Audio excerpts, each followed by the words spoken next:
Hello friends, welcome to our channel.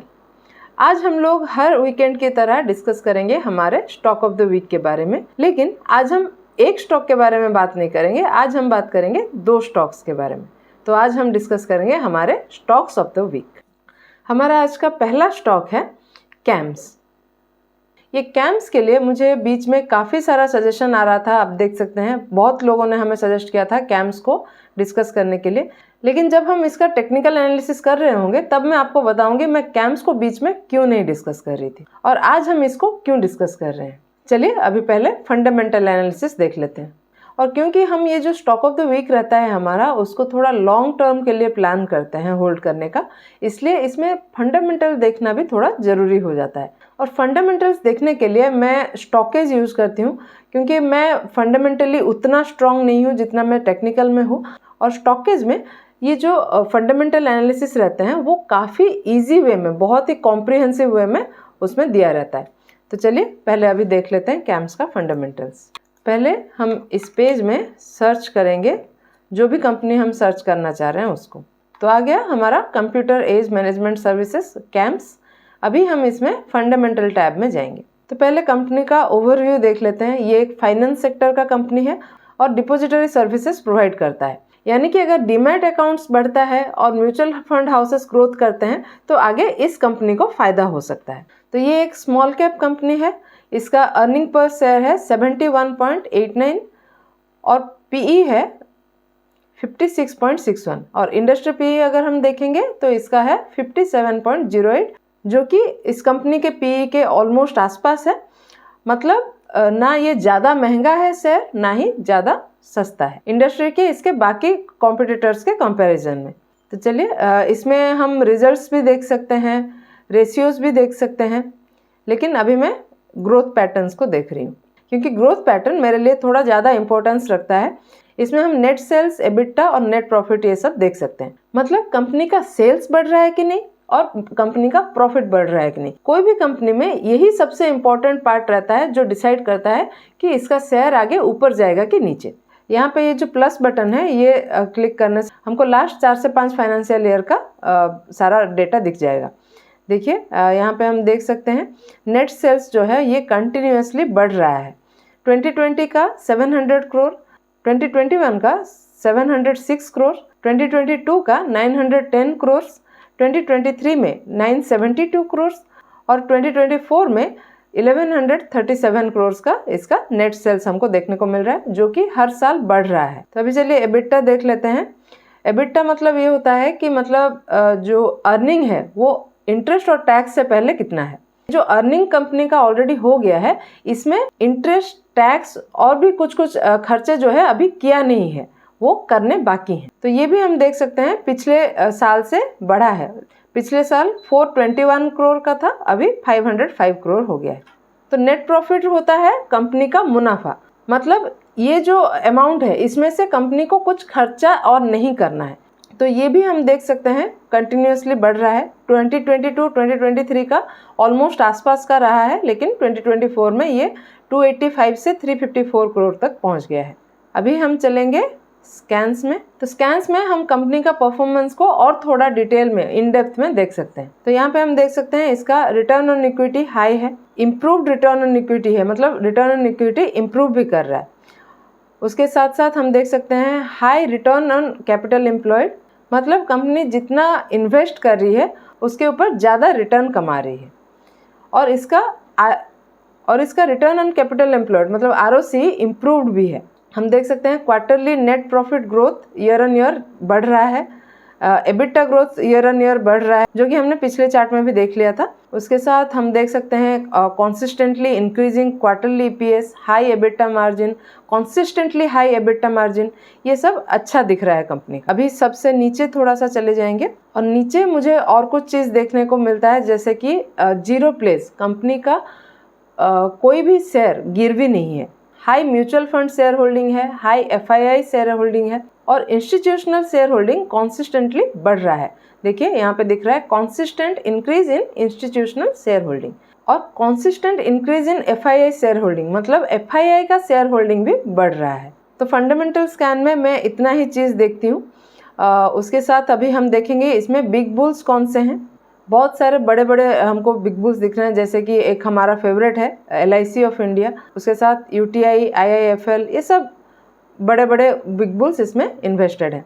अभी देखेंगे mutual fund holdings. तो म्यूचुअल फंड होल्डिंग में हम देख सकते हैं काफ़ी सारे म्यूचुअल फंड हाउसेस इसमें अपना फंड्स इन्वेस्ट किए हैं। बहुत सारे म्यूचुअल फंड हाउसेस हमको दिख रहे हैं। चलिए अभी इसका शेयर होल्डिंग पैटर्न एक बार देख लेते हैं। शेयर होल्डिंग पैटर्न में हम देख रहे हैं कि 2 पार्ट में टोटल शेयर्स को यहाँ पे डिवाइड किया हुआ है। एक है प्रमोटर और दूसरा है पब्लिक। और पब्लिक में हमको 3 कैटेगरी दिख रहा है, एक है FII, दूसरा है DIA और तीसरे हैं नॉन इंस्टीट्यूशन।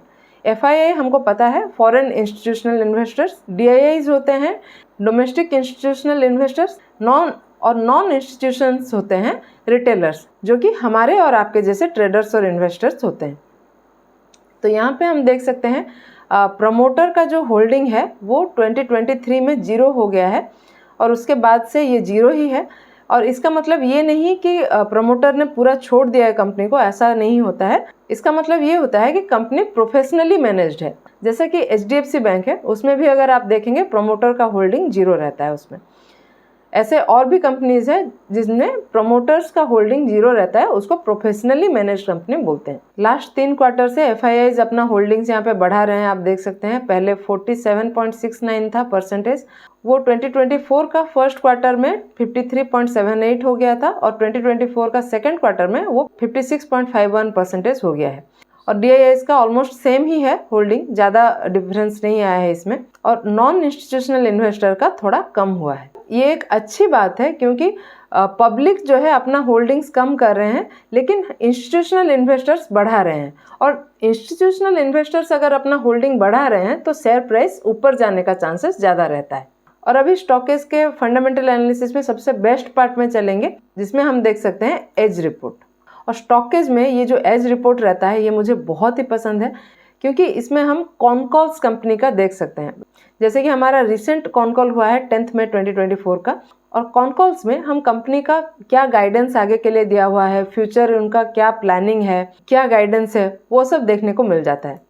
तो इसमें एक ये सेंटिमेंट स्कोर मुझे मिल जाता है। सेंटिमेंट स्कोर हमें बताता है कि पूरा जो ये कॉनकॉल है उसका समरी में ये पॉजिटिव है कि नेगेटिव है। तो हम यहाँ पे देख सकते हैं इसका 0.55 है, जो कि एक पॉजिटिव चीज़ है। और ये कॉनकॉल का पूरा रिपोर्ट अगर आप देखना चाहते हैं तो व्यू रिपोर्ट पे क्लिक करके आप ये कॉनकॉल का पूरा समरी आप देख सकते हैं। इसमें पूरा कॉनकॉल का समरी आपको मिल जाएगा, इनका फाइनेंशियल हाइलाइट्स, बिजनेस सेगमेंट्स और इनका अपडेट्स, फ्यूचर आउटलुक सारा हमको इसमें देखने को मिल सकता है। और इसमें सिर्फ ये नहीं, हम टेक्निकल भी देख सकते हैं, लेकिन टेक्निकल को मैं चार्ट में ही देखना ज़्यादा प्रेफर करती हूँ। उसके साथ साथ हम इसमें टेक्निकल एनालिसिस भी देख सकते हैं। इसमें क्या अच्छा है क्या बुरा है, सारा चीज़ आपको यहाँ पे देखने को मिल जाएगा। तो इसको मैं ज़्यादा डिटेल में नहीं जाऊँगी क्योंकि उसको हम चार्ट में देखेंगे। और इसमें आप और भी बहुत कुछ कर सकते हैं, जैसे कि news updates, FII DIA activity, deals क्या चल रहे हैं, IPO कुछ आने वाला है कि नहीं, स्कैन्स बहुत सारे आपको इसमें मिल जाएंगे, price scan, volume scan, technical scan, fundamental scan, ये सारे तरह के ऐसे बहुत सारे स्कैन आपको इसमें मिल जाएंगे। और उसके साथ साथ इसमें लर्न का भी एक ऑप्शन आता है, जिसमें आपको बहुत सारे ट्यूटोरियल्स और वेबिनार्स देखने को मिल जाएंगे। तो अगर आप भी स्टॉकेज को यूज़ करना चाहते हैं तो इस वीडियो के डिस्क्रिप्शन बॉक्स में आपको लिंक मिल जाएगा, उसके थ्रू आप स्टॉकेज को यूज़ कर सकते हैं। और अगर आप मेरा कोड यूज़ करते हैं MAGIC35 तो आपको 35% का डिस्काउंट भी इसमें मिल जाएगा। और ऐसे देखा जाए तो बहुत ज़्यादा प्राइसी नहीं है, क्योंकि अगर देखें सिर्फ एक स्टॉप लॉस का ही बात है और पूरे साल के लिए आप ये प्लेटफॉर्म को यूज़ कर सकते हैं, इतने सारे फीचर्स को यूज़ कर सकते हैं और सीख भी सकते हैं। और जो वर्किंग इंडिविजुअल्स हैं जिनका अलग काम है लेकिन वो ट्रेडिंग में इंटरेस्ट रखते हैं, उनके लिए भी ये एक बहुत ही बढ़िया प्लेटफॉर्म है स्टॉक्स को आइडेंटिफाई करने के लिए। तो डिस्क्रिप्शन में दिए हुए लिंक से आप स्टॉकेज को डाउनलोड कर सकते हैं और मेरा कोड यूज़ करके 35% का डिस्काउंट भी अवेल कर सकते हैं। चलिए अभी चलेंगे मेरे फेवरेट पार्ट टेक्निकल एनालिसिस में। तो यहाँ पे हम देख सकते हैं स्टॉक एक राउंडिंग बॉटम पैटर्न से ब्रेकआउट किया है और ये जो लेवल है 3800 का, ये स्टॉक के लिए एक इम्पॉर्टेंट लेवल है, क्योंकि स्टॉक ने यहाँ पे एक बार 2021 में रेजिस्टेंस लिया है और उसके बाद से ही स्टॉक इसी के अंदर कंसोलिडेट कर रहा था और इस हफ्ते स्टॉक में ये 3800 के लेवल से ब्रेकआउट हुआ है और हम देख सकते हैं काफ़ी स्ट्रॉन्ग ब्रेकआउट हुआ है यहाँ पे और वॉल्यूम भी आप देख सकते हैं बहुत ही ज़्यादा है। और इस बीच आप अगर नोटिस करेंगे वॉल्यूम एक्यूमुलेशन भी हुआ है, लास्ट 3 वीक से वॉल्यूम एक्यूमुलेशन हो रहा है यहाँ पे। और अगर हम RSI को भी देखेंगे, RSI कंटिन्यूसली अपवर्ड जा रहा है, लेकिन अगर हम यहाँ पे देखेंगे तो इस जगह पे थोड़ी प्रॉफिट बुकिंग हुई है।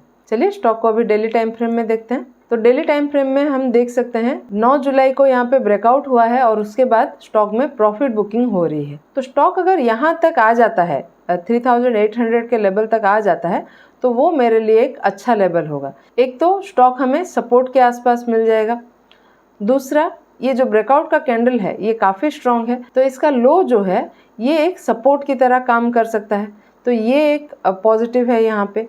और अगर मैं 20 EMA प्लॉट करूँ तो आप देखेंगे ये लेवल जो है ये 20 EMA का लेवल भी है, तो यहाँ से स्टॉक को 3 तरह का सपोर्ट मिल रहा है। और अगर स्टॉक यहाँ से नीचे आ जाता है सपोर्ट के लेवल तक तो RSI जो है वो भी थोड़ा सा यहाँ पे 60 के आसपास आ जाएगा और यहाँ से अप मूव करेगा। और अगर हम थोड़ा सा पीछे से नोटिस करेंगे, जब भी स्टॉक 20 EMA से ऊपर गया है वो वापस 20 EMA के पास रिटेस्ट भी किया है और ये काफ़ी बार हुआ है। देखिए यहाँ पे स्टॉक ऊपर गया है, फिर से 20 EMA के पास आया है, फिर से यहाँ पे भी 20 EMA से ऊपर गया है तो वापस 20 EMA के पास आया है। तो अभी भी मुझे लग रहा है स्टॉक 20 EMA के पास आ सकता है वापस, तो रिटेस्ट का लेवल मेरे लिए अच्छा बाइंग पोजिशन बन सकता है।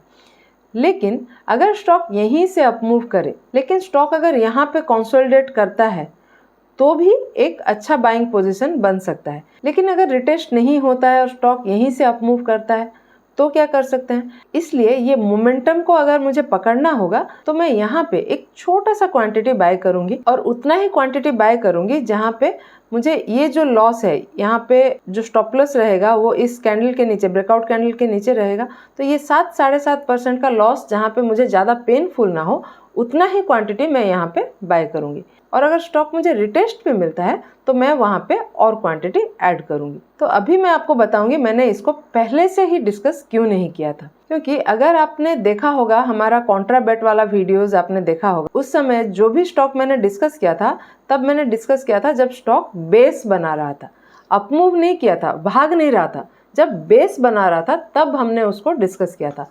और यहाँ पे आप अगर नोटिस करेंगे स्टॉक का बेस यहाँ पे बन गया है, करीब दिसंबर जनवरी में स्टॉक में ये बेस बन गया है और उसके बाद से स्टॉक भागना चालू किया है। तो ऐसे जब स्टॉक भाग रहा होता है मैं जनरली वो स्टॉक को चेज नहीं करती हूँ, मुझे पसंद नहीं रहता है चेज करना।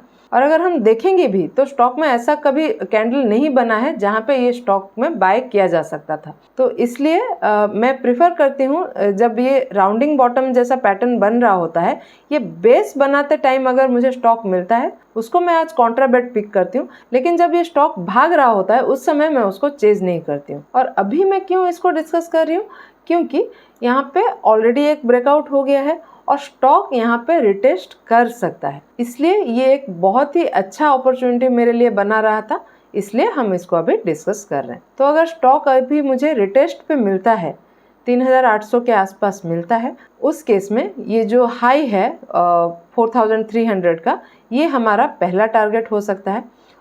और अगर मैं वीकली टाइम फ्रेम में देखूं तो ये एक राउंडिंग बॉटम का ब्रेकआउट भी हुआ है, तो ये पूरा जो कंसोलिडेशन जोन है, ये राउंडिंग बॉटम का जो पैटर्न बन रहा है, इसके डेप्थ को अगर हम प्लॉट करेंगे तो हमें और भी बड़े टारगेट्स मिल सकते हैं आगे। तो ये हो गया इसका एनालिसिस। और जैसा कि मैंने बोला था कि आज मैं 2 स्टॉक्स को एनालिसिस करूंगी, तो चलिए अभी देखते हैं हमारा दूसरा स्टॉक, ये है विप्रो।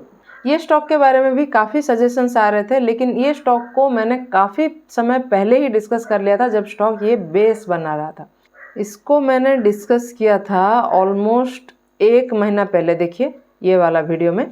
तो इसमें हमने बहुत सारे आईटी स्टॉक्स को डिस्कस किया था जब ये स्टॉक्स बेस बना रहे थे अपना, और तब कोई भी इसके बारे में बात नहीं कर रहा था, हमने तब ये स्टॉक को डिस्कस कर लिया था। लेकिन क्योंकि बहुत सारे अभी सजेशंस आ रहे हैं आईटी के लिए, तो आज हम फिर से इसको डिस्कस करेंगे। और अगर आप चाहते हैं कि हम डेडिकेटेड आईटी के लिए एक और वीडियो बनाएं तो प्लीज़ मुझे कमेंट में बताइए, तो हम फिर से आईटी का एक वीडियो बनाने का कोशिश करेंगे। तो 1 महीना पहले स्टॉक यहाँ पे इस लेवल से 450 का लेवल है, यहाँ से ब्रेकआउट कर रहा था, तब हमने इसको डिस्कस किया था ये रैली के लिए। तो चलिए अभी एक बहुत ही बढ़िया पैटर्न हमको फिर से दिख रहा है, तो फिर से इसको फ्रेश डिस्कशन कर लेते हैं। यहाँ पे हम देख सकते हैं ये जो 545 का लेवल है, ये स्टॉक के लिए एक रेजिस्टेंस था, और यहाँ पे एक कप एंड हैंडल जैसा पैटर्न बन रहा है, ये कप और ये हैंडल, और इस पैटर्न से स्टॉक में ब्रेकआउट हो गया है। और इसमें मुझे अगला रेजिस्टेंस दिख रहा है यहाँ पे 615 के लेवल पे, तो ये हमारा अगला टारगेट भी हो सकता है। और एक रेजिस्टेंस हमें ये लेवल पे दिख रहा है 730 735 के लेवल पे, तो ये हमारा नेक्स्ट टारगेट हो सकता है। और जैसा कि आप नोटिस कर सकते हैं वॉल्यूम एक्युमुलेशन इस बीच काफ़ी अच्छा हुआ है, RSI भी 60 से ऊपर आ गया है, तो यहाँ पे